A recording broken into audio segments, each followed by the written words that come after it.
All right, folks, Don Snoeyink here, Thornapple Woodlands, LLC, and I'm here to make some Joe's Ancient Orange Mead, JAOM.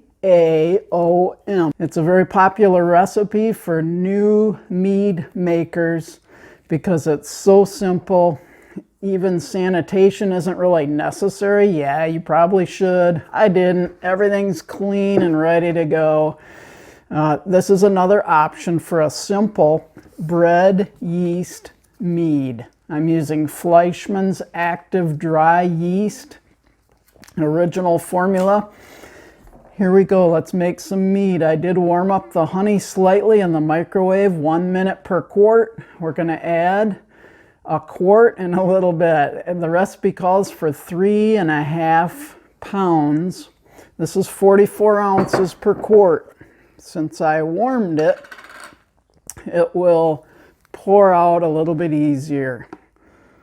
And we'll be able to get the full quart in there. It just flows real nicely because it's slightly warmed. I didn't make it boil, I just heated it up just a little bit. That there.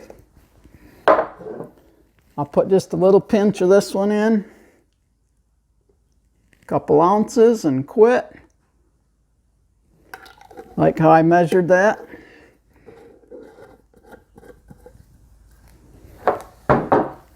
And we have some warmed water here. It's not hot, it's not boiling or anything like that. I heated up some water so that the honey and water would mix well.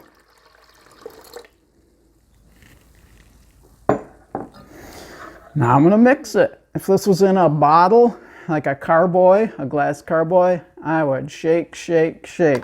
But it's not, so we're just going to mix it all up.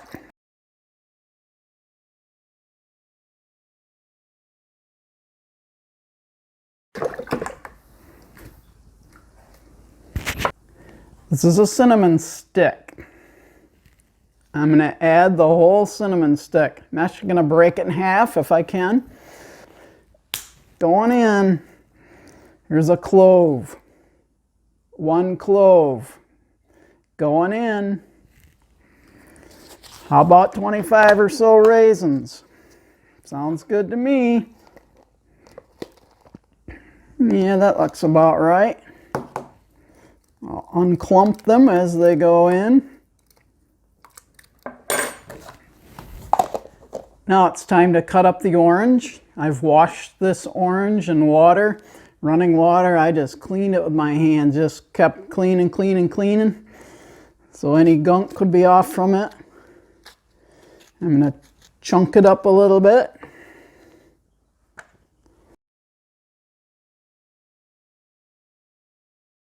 This mead, to me, is a little too strong with orange.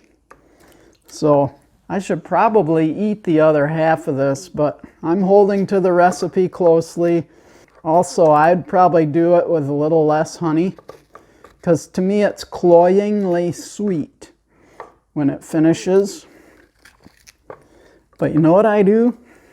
If it's cloyingly sweet like that at the end, when it's finished, I like to use it to sweeten other meads. So if I have a very dry mead, a little funny spot in the peeling there, cut that out.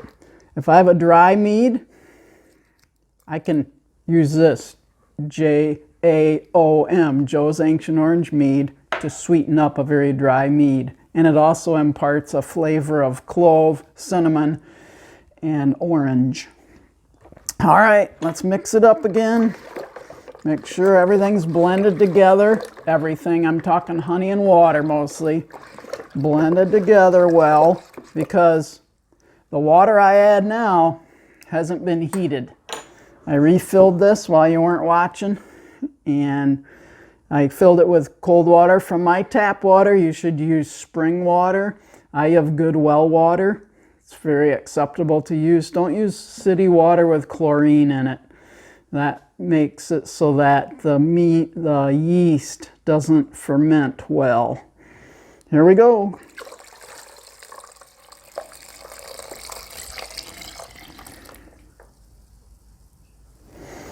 Up to the gallon mark in the jug.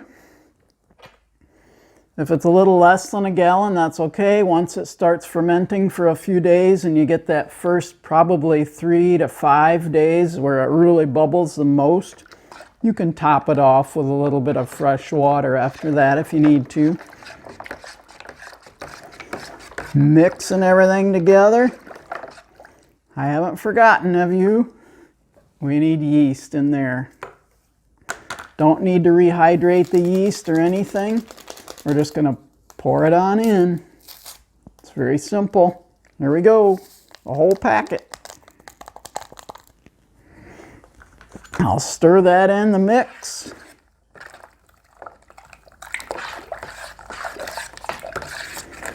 While I'm stirring, it also aerates or incorporates air into the mead.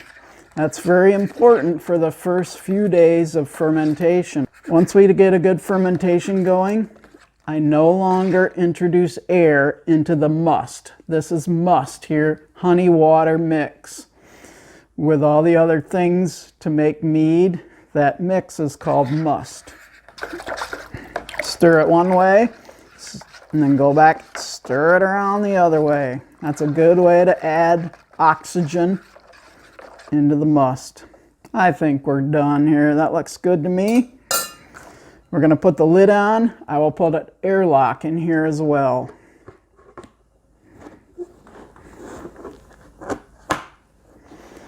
I'll put an airlock right in there. And that's it. Wait for the magic to happen. This mead, Joe's Ancient Orange, actually ferments at a higher temperature than our standard meads that we make, which I like to do in the low 60-degree range.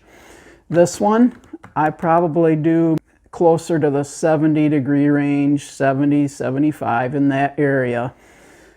8 years ago, on November 15, 2014, I started making mead. Been a fun ride, and I look forward to what's to come. Thanks for watching, everybody.